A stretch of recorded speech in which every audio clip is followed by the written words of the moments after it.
තැනම ඇති හැම දිනටම හමු වෙලා ඇති එනමුදු ප්‍රේමය කිමෙයි කියා හඳුනාගත් කිසි කෙනෙකු නැති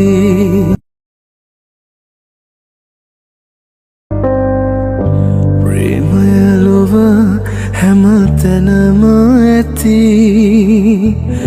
හැම දිනටම හමු වෙලා ඇති එනමුදු ප්‍රේමය කිමෙයි කියා හඳුනාගත් කිසි කෙනෙකු